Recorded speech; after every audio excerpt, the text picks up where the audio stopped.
helicopter doesn't fly. It beats the air into submission. It's a weapon of war, an agent of mercy. The most versatile flying machine ever created. A miracle of engineering that can take us virtually anywhere and bring us back alive. But sometimes the air strikes back, hard and fast and deadly. Now there's a new breed of helicopter, built for the 21st century. Some call them supercopters, and this is one of the best. The Augusta-Westland EH-101. How does this mechanical marvel defy gravity and rule the sky?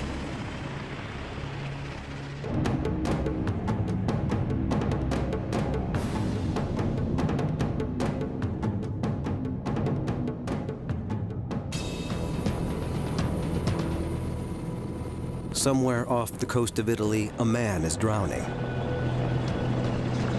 One of the most advanced helicopters ever built is racing to his rescue. The Augusta-Westland EH-101.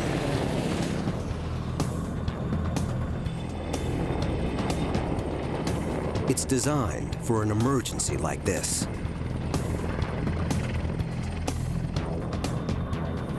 Its rotor blades are revolutionary. They're driven by 3 of the most sophisticated engines ever made. And it's huge, almost 75 feet from nose to tail, and tipping the scales at 15 tons. A giant that can range 900 miles out into the open sea at a top speed of almost 200 miles an hour.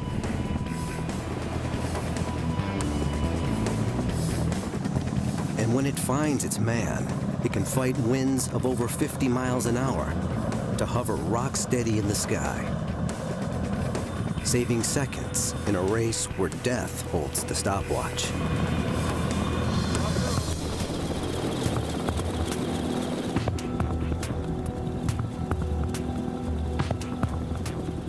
To the Italian Navy's Flying Shark Squadron, it's a deadly serious training mission.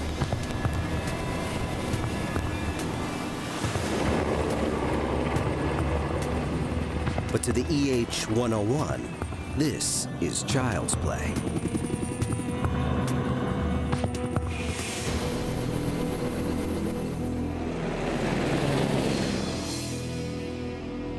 It's one of the new generation supercopters that are taking our 21st century skies by storm.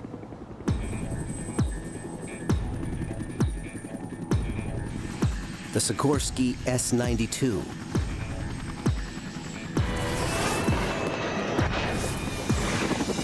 NH Industries NH-90, and the Augusta-Westland EH-101.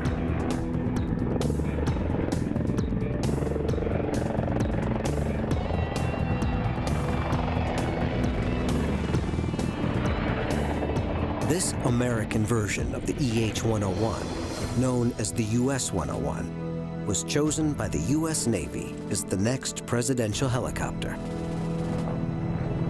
Designated Marine One, creating the Oval Office in the sky will be a joint venture of 3 firms: Augusta-Westland, Bell Helicopters, and Lockheed Martin.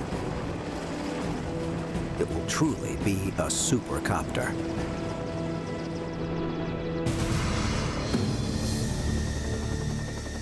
But no matter how advanced, the flight of any helicopter is governed by 3 major components. Call it the rule of 3. The main rotor, the engines, and the tail rotor. 3 components that have to work together for a helicopter to fly.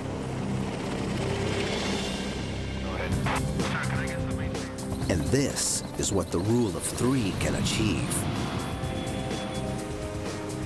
The EH-101 moves through the air like a hummingbird.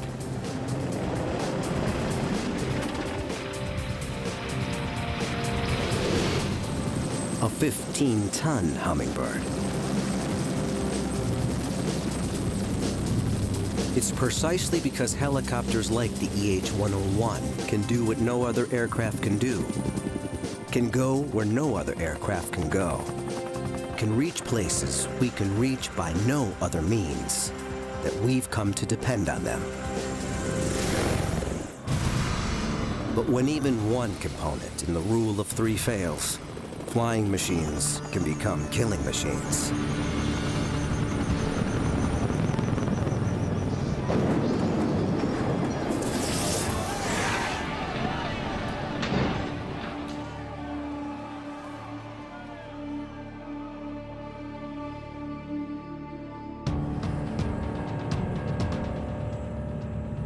In normal conditions, flying a helicopter is only slightly more dangerous than flying a regular fixed-wing aircraft of the same size.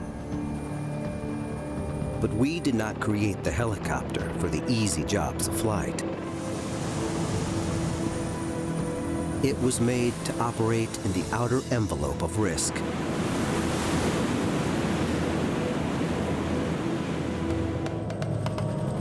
And sometimes, we push the helicopter too far.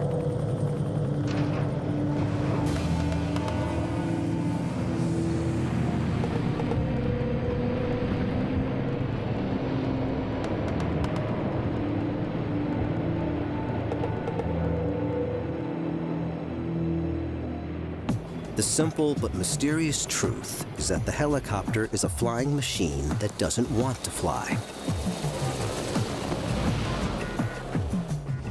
That it flies at all is close to a mechanical miracle.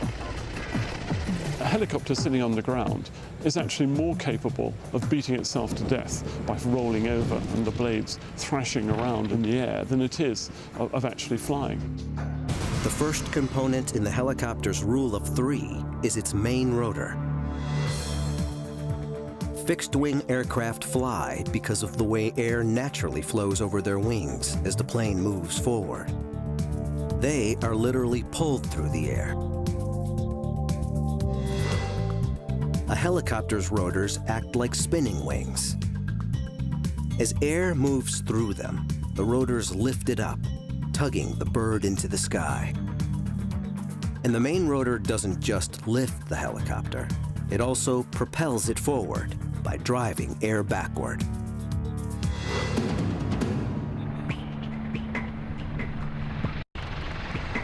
Every second the EH-101 is in flight, its massive main rotor is shoving up to 45 tons of air out of its way. 15 tons of aircraft, suspended from 5 spinning wings. The EH-101's main rotor is an engineering miracle that took decades to perfect. But the story of the rotor is about more than engineering. It's an invention that has changed history. The rotor would come of age in a time of war. And our skies would never be the same.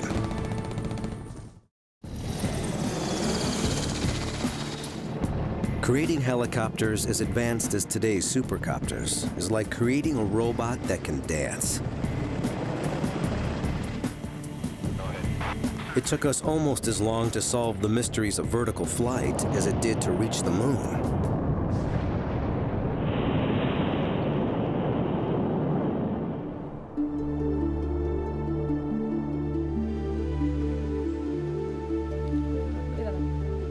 In 15th century Renaissance Italy, Leonardo da Vinci imagined a flying machine that would twist its way up into the heavens, like a screw turning through wood. But the scientific trail to today's supercopters wouldn't involve a screw, but a whirling rotor blade.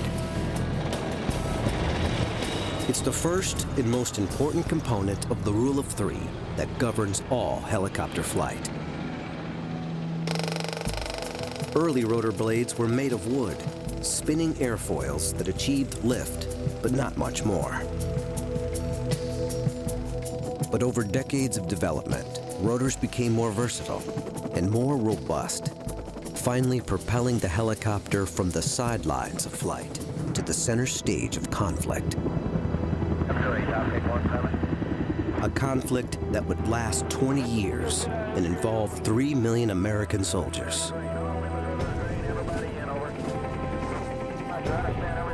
The Vietnam War. But it wasn't until the Vietnam War that the helicopter came of age. That's when there were hundreds, if not thousands, of helicopters deployed in one battle zone. Dominating the skies of the Vietnam War was Bell Helicopter's UH-1 Huey. It was the world's first supercopter, the first U.S. military helicopter powered by a jet turbine engine, with perhaps the strongest rotor blades in existence. The first time I ever sat in a Huey helicopter and pulled the stick, it was like it fell up. It just had this sudden power up. It was an amazing thing.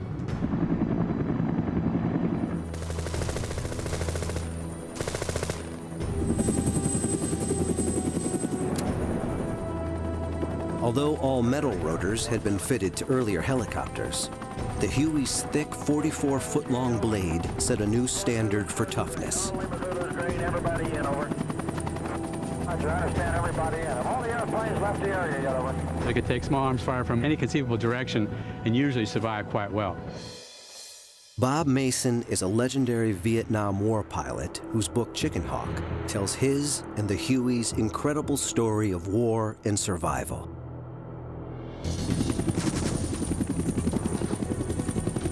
I remember one time I had to be the last ship out. So I had to take everybody with me. And everybody got on board, and there was one more guy than I thought we could carry. And I couldn't leave the one guy. His Huey dangerously overloaded, Bob Mason had only one way out, but it meant flying straight toward a jungle thicket. So I headed for that thicket, hoping to accelerate enough to get over it, but I didn't, and I had to go through it. So here's a machine that can go through the thicket, chopping off the tops of these small branches with the rotor system, with 6 or 7 screaming American soldiers in the back. I mean, I love this machine.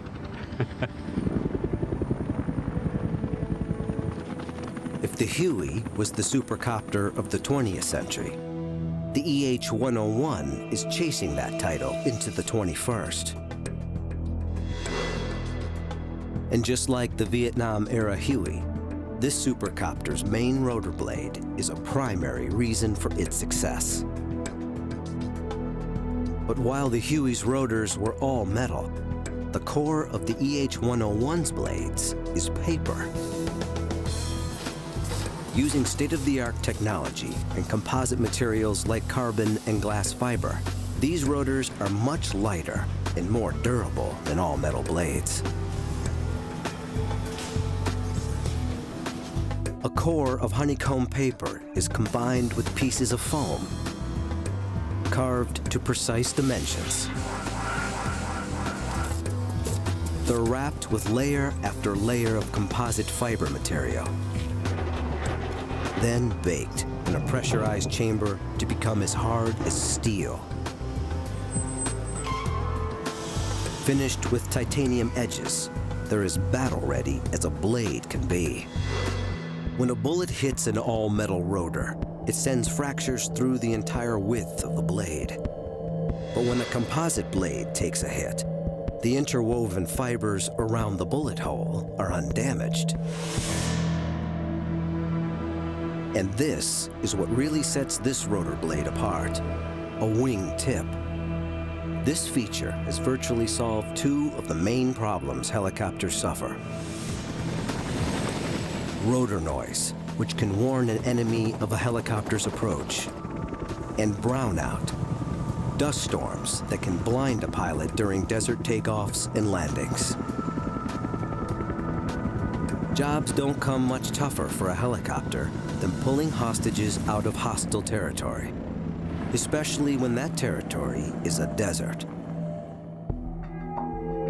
And no hostage rescue mission is more infamous than the ill-fated Desert One in 1980 to rescue U.S. citizens being held in Iran. It became helicopter hell in the desert, ending in the deaths of 8 American servicemen. But if that mission had to be carried out today, with one of the new breed of supercopters, it might have ended differently.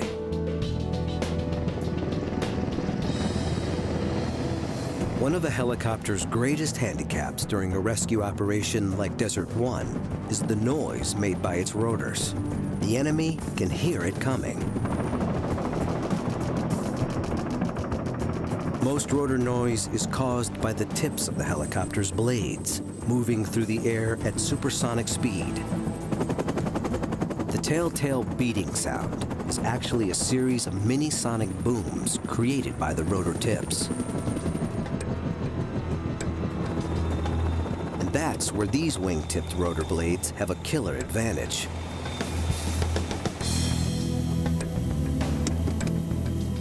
Their wing shape allows the rotor tips to spin more slowly and yet still achieve the same lift and thrust.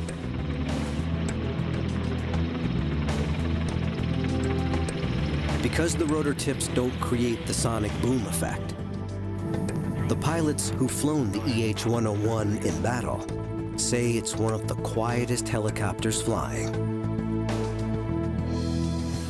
One of the biggest problems we face is detection. The ability of this aircraft is to arrive relatively silently on the target until literally seconds before we're there.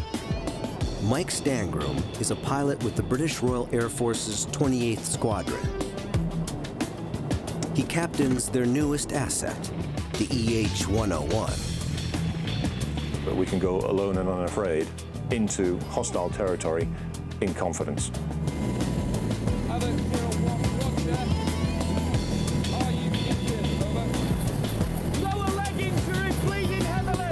The men of the 28th Squadron train relentlessly for rescue missions behind enemy lines.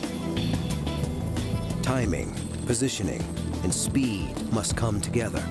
Most of all, it's stealth that's the key to the success or failure of the mission. The end game is what our job is all about, and there may be enemy on the scene. It might be a hot target. If the enemy hears them coming, the landing might not just be hot, but fatal.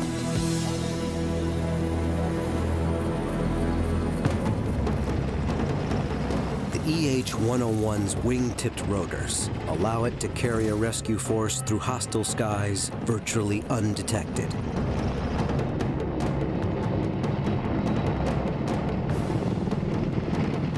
Giving them the advantage of surprise in a game of life and death.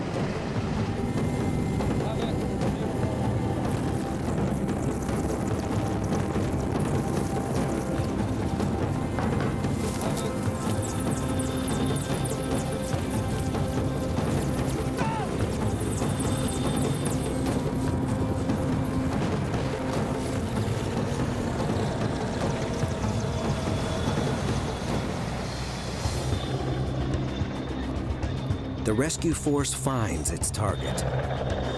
Hello, Rapier 1, this is Havoc 01, radio check, over. And calls the lead EH-101 in for the extraction. Havoc 01, okay.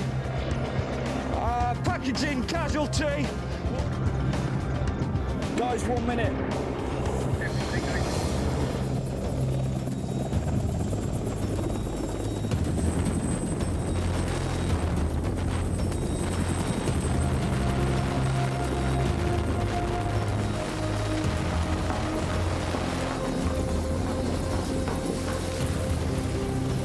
But if this rescue was for real, and if it was happening in a desert environment, like that faced by the Desert One mission in Iran, the helicopter and the men it's carrying would be facing a danger as great as enemy fire. Sandstorms created by the rotor blades, called brownouts, which can blind pilots on takeoff and landing, are a major cause of helicopter crashes. But the EH-101's wing-tipped rotors deal with the desert sands in a way even their developers didn't expect.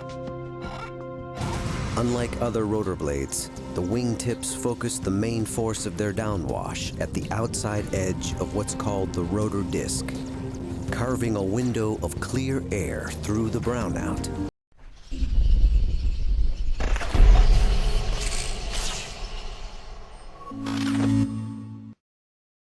Which allows the pilot to see the ground on the way down.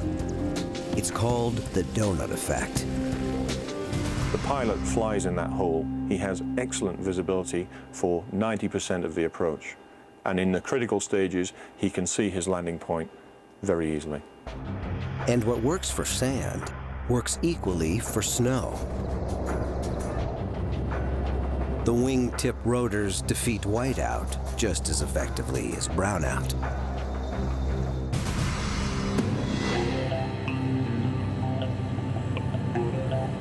But however advanced the EH-101's rotor might be, it would be nothing without what's under the hood and on its tail. Without a powerful engine and a tail rotor to control its movement, no helicopter can survive. The rule of three pits physics against the forces of nature. And when the parts all work together, a helicopter can do things even Leonardo couldn't predict.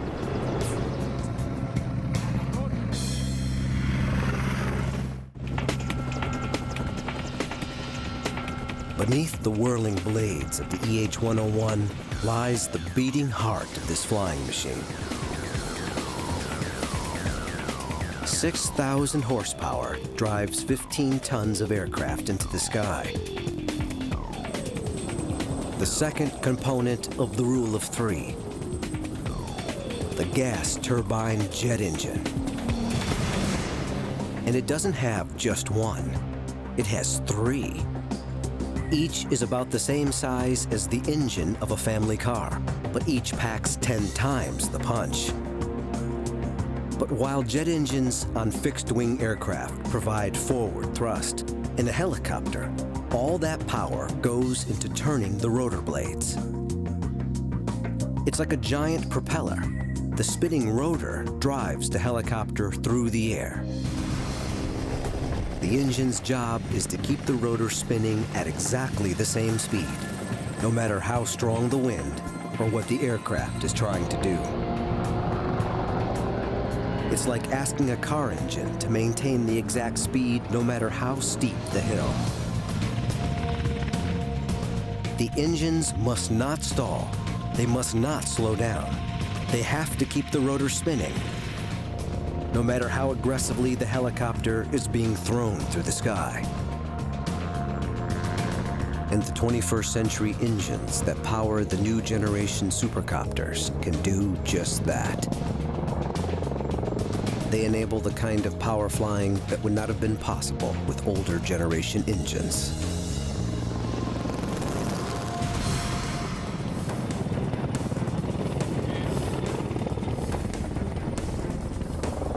The Royal Air Force's 28th Squadron is on a training mission.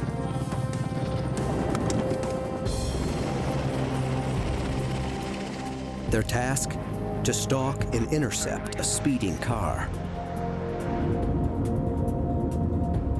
These men are playing the role of escaping terrorists. Positioning high above, the EH-101s drop into a near vertical dive. They swoop in, a mere 50 feet off the ground, traveling at nearly 200 miles an hour.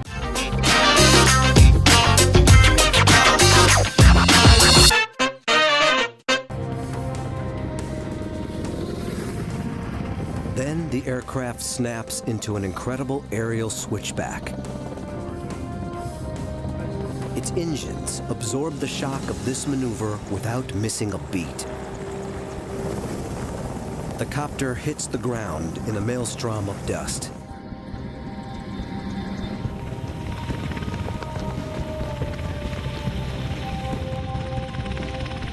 This is shock and awe, helicopter style. Designed to terrify and confuse the targets of the intercept and allow their capture and arrest by the Special Forces troops who storm from the belly of the beast.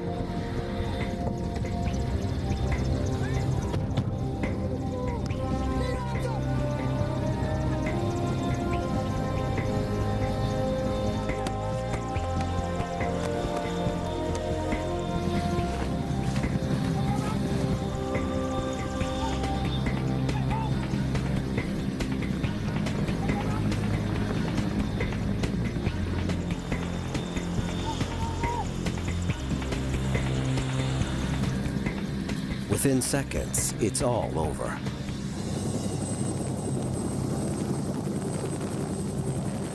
All that's left is an empty car and an empty sky.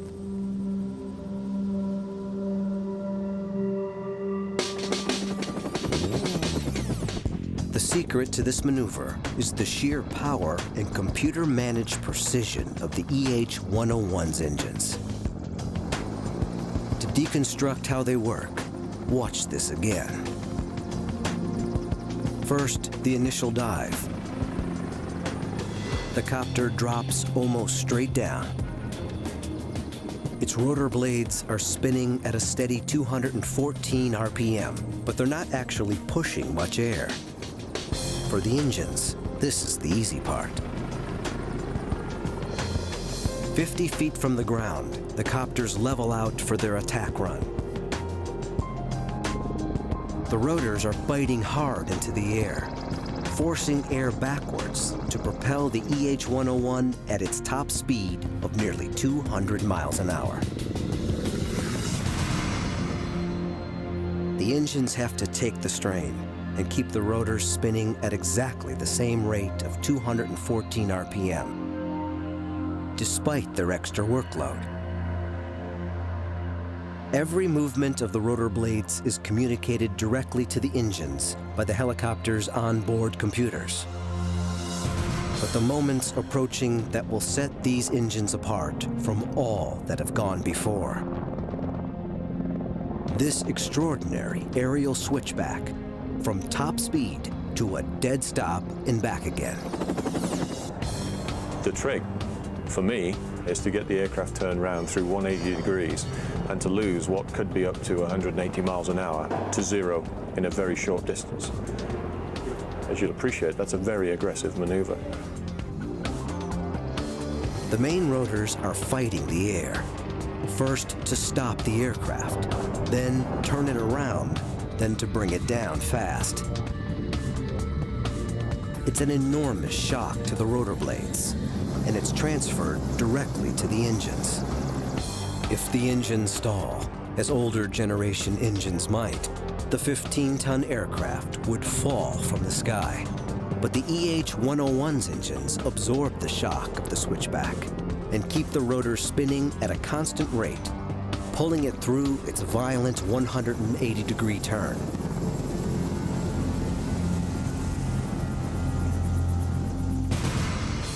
And in the event that one of the EH-101's engines is shot out or fails, its onboard computers will alert the remaining two engines to make up the power difference and allow the aircraft not only to continue flying, but to continue with its mission. Of course, on the battlefield, huge amount of redundancy and reliability, because you can take battle damage, lose an engine, and still carry on with the mission.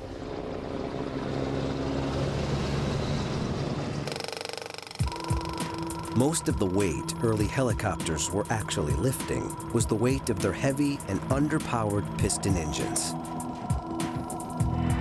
The development of the lighter but immensely more powerful gas turbine jet engine in the 1950s allowed helicopters to lift much greater loads. What had been an aerial gymnast was now also a beast of burden, transporting up to 40 tons through the air.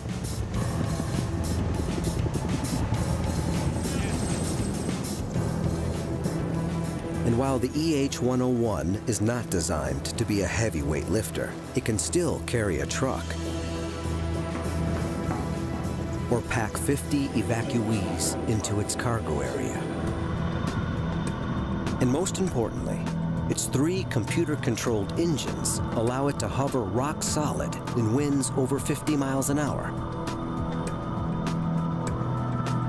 It's a critical advantage when an entire squad of troops needs to be delivered quickly to a battlefield.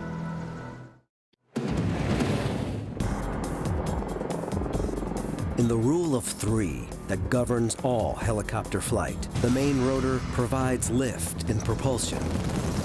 The engine, constant power. But without one more critical component, even the latest supercopters would spin uncontrollably through the sky. It's the final engineering secret to the helicopter's success, the tail that wags the dog. And when something goes wrong with this part, look out.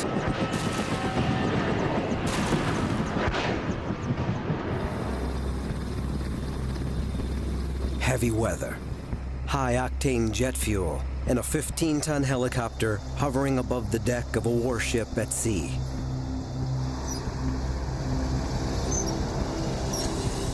This British Royal Navy EH-101 is about to refuel without landing on the ship. It's one of the most difficult maneuvers a helicopter can be asked to do, and few are asked to do it. But this is just the sort of high-risk operation supercopters are designed for, saving precious time that would be taken up by landing to refuel. Its key role is force protection, to remain airborne 24 hours a day, 7 days a week, 365 days a year, searching out the surface threat from ships and the subsurface threat from submarines. During this refueling, the EH-101 maintains a precisely controlled hover.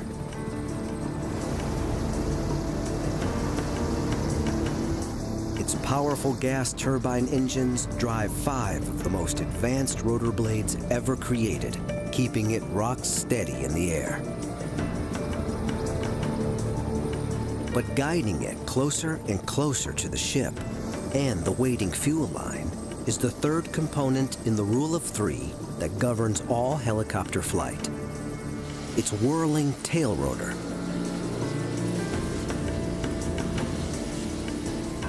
"5,000 tons of ship, 15 tons of helicopter are now connected by a hose full of volatile aviation fuel.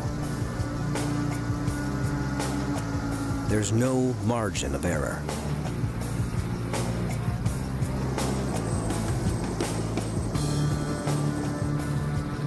But the EH-101 doesn't deviate in the air.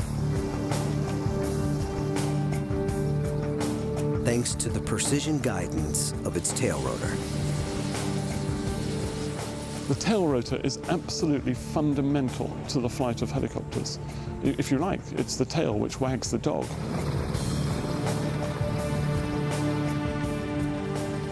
Fueled up, the EH-101 banks away on a mission that will test one of the primary combat roles it was designed for: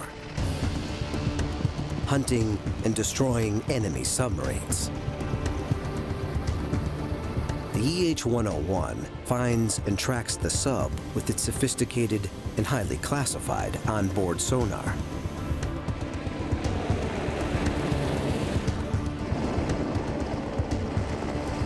It closes in on its target and pulls into a dead hover.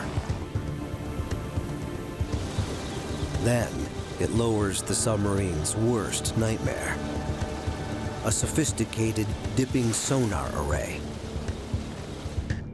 Beneath the surface, this underwater listening device opens up like a high-tech umbrella, trapping the enemy submarine in a sonar net.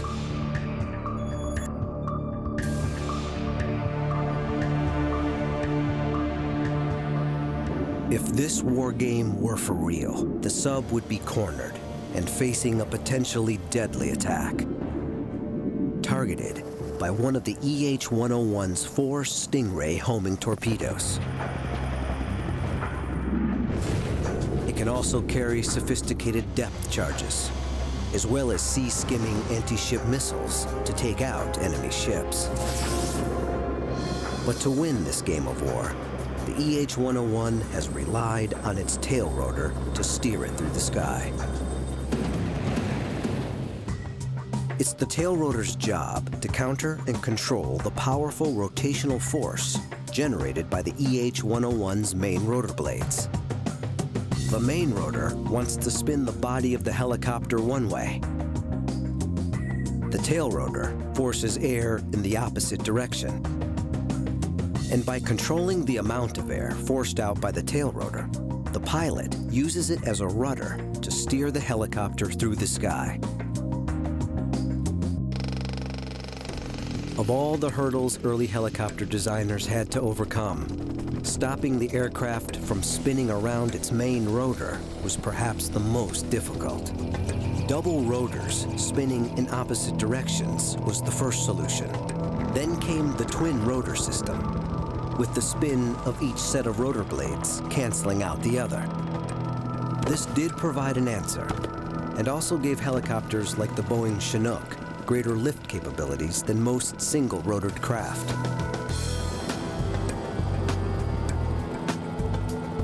But it was the development of the tail rotor concept that finally gave the helicopter its unique agility in the air. We can choose which direction we want to go, when we want to go, at the rate we want to go. It's a David and Goliath dance between tail and main rotors. But losing a tail rotor is every helicopter pilot's worst-case scenario. One of the things that pilots fear most is losing tail rotor control, or tail rotor authority as it's called. In other words, if that tail rotor doesn't behave, you can't fly in a straight line, the helicopter becomes unstable. And we've seen, sadly, many crashes with that happening. When difficult rescues or evacuations are being attempted on uneven terrain, the tail rotor is especially vulnerable. Of the three components that keep a helicopter in the air, it's the one that usually comes closest to the ground.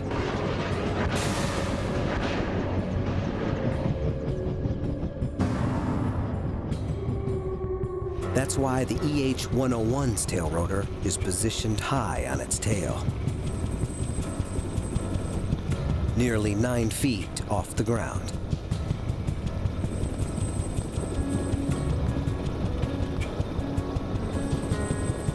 As every experienced pilot knows, lose tail rotor control, even momentarily, and you can easily lose your aircraft, and probably your life. As the helicopter spins off on a one-way trip to catastrophe.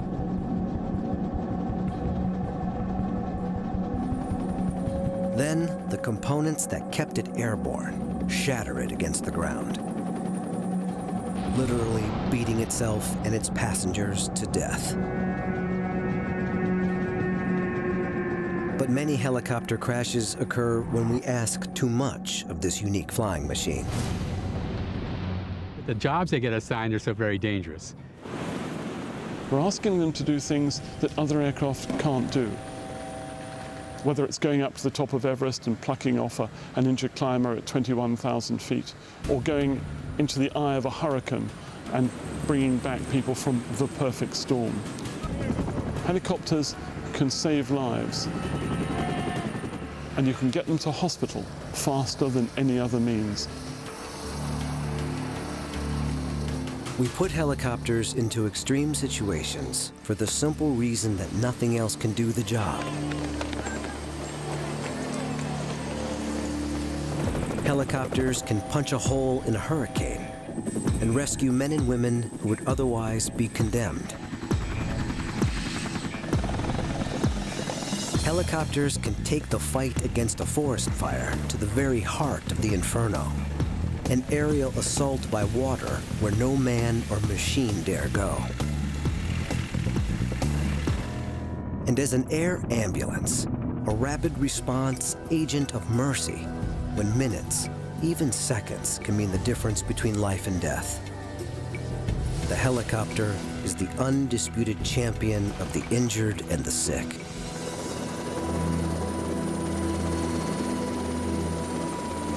When a catastrophe like the South Asian tsunami strikes, marooning millions in wastelands scoured of roads and airstrips, it's the helicopter alone that can bring relief and salvation from the sky.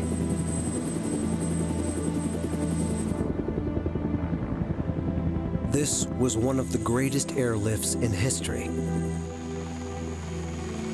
Thousands of tons of humanitarian aid brought into some of the most inaccessible places on Earth, saving the lives of thousands of men, women, and children.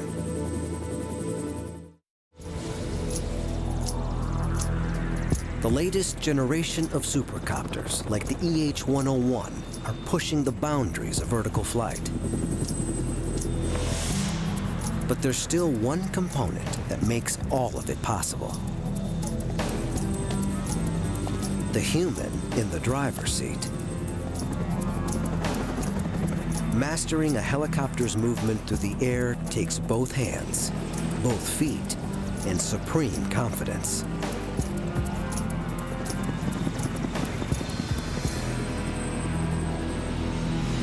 And when it's a supercopter worth tens of millions, there's no room for error.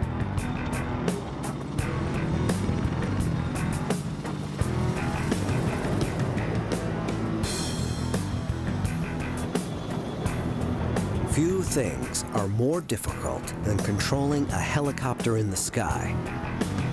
Go ahead. Can I get something?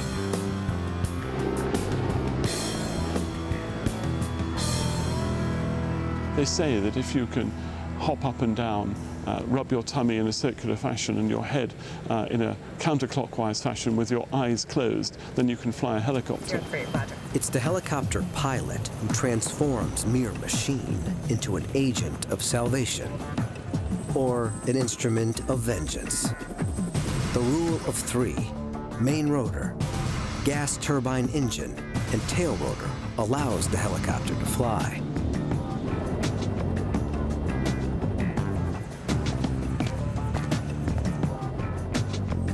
But someone still has to control it. But at the end of the day, it does come down to the pilot.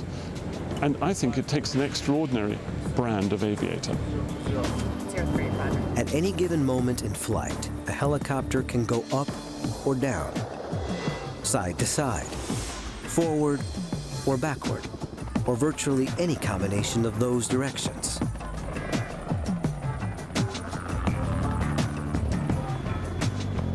It takes exceptional coordination and concentration just to keep a helicopter in the air.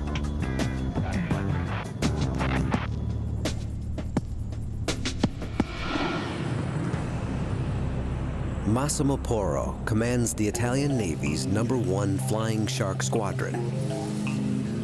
He demonstrates the extraordinary relationship between the tail rotor and the main rotor blades. Both hands control the main rotor. The left-hand stick moves the helicopter up and down. The right-hand stick moves it in every other direction. Both feet control the tail rotor, changing the angle of the rotor blades to point the aircraft where the pilot wants. E poi abbiamo I pedali che servono per... We have the pedals, which move the blades of the tail rotor to oppose the torque of the main rotor. nei comandi di volo, la reazione This allows us to steer the helicopter in the direction we want. di quello che si vuole ottenere. Il coordinamento fra i vari But it has to be done in a very coordinated way, because compared to a fixed-wing aircraft, the helicopter is inherently unstable. un pilota di un aereo convenzionale. But when we master the helicopter's rule of three, there are few sights more breathtaking. It was like strapping on a costume in the morning that would allow me to do superhuman things. You weren't flying anymore, you were the machine.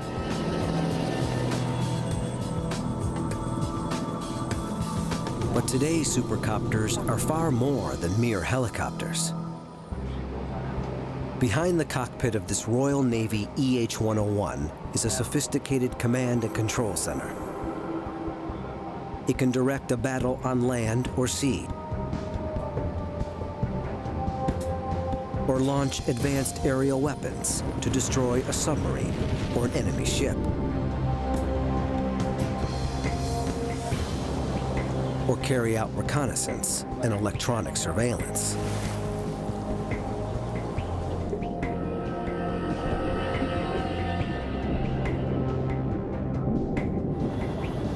And today's supercopters are so technologically advanced, they can actually fly themselves. The EH-101's powerful onboard computers drive one of the most sophisticated autopilot systems ever put in an aircraft. The autopilot can even put this 15-ton aircraft into a hover at 40 feet and keep alongside a moving ship at sea without the pilot ever needing to touch the controls. In combat, the autopilot can do much of the actual flying, while the pilot focuses on the mission objectives. But ultimately, a human still has to be the mind of the machine.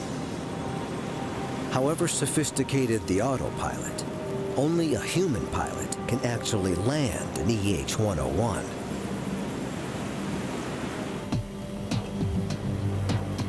Which is why they have their own virtual world to train in.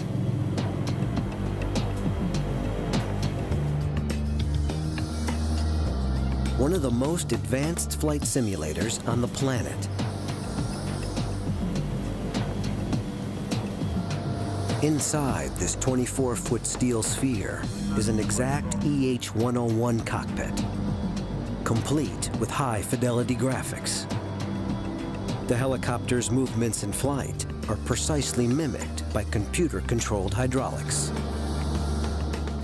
The fear element is there, trust me, close to the ship, and you're flying that last half-mile approach to a flight deck at night in filthy weather, and the ship is pitching and rolling, and you're on minimum tactical lighting.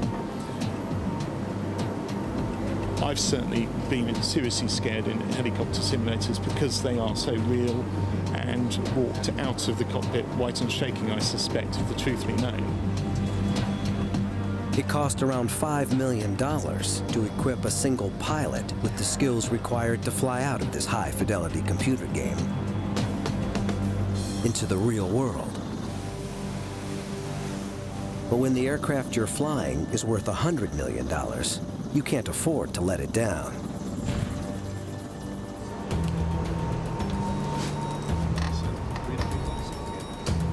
So in the simulator's operations room, instructors create nightmare scenarios for the pilots. Emergencies far too dangerous to be simulated in a real EH-101. We can simulate major systems failures and crash landing. I think probably the most challenging situations are coping with major system failure, but continuing to fight the aircraft and get back to the ship 200 miles away, maybe on two engines with navigation systems that have failed. The training never stops. Even the most experienced pilots have to keep their hours up in the simulator to maintain their mastery of the EH-101.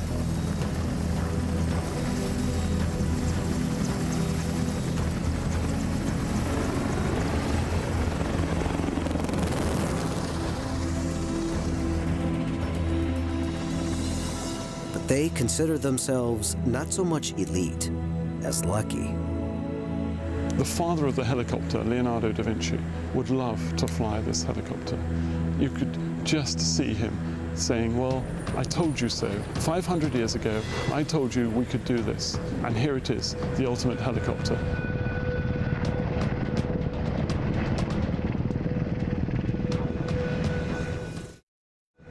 The age of the helicopter has been brief, but brilliant. In war and peace, and tragedy. Where no aircraft has dared go, the helicopter has gone. And now, the science of vertical flight has reached perhaps its finest expression. Now is the time of the supercopters.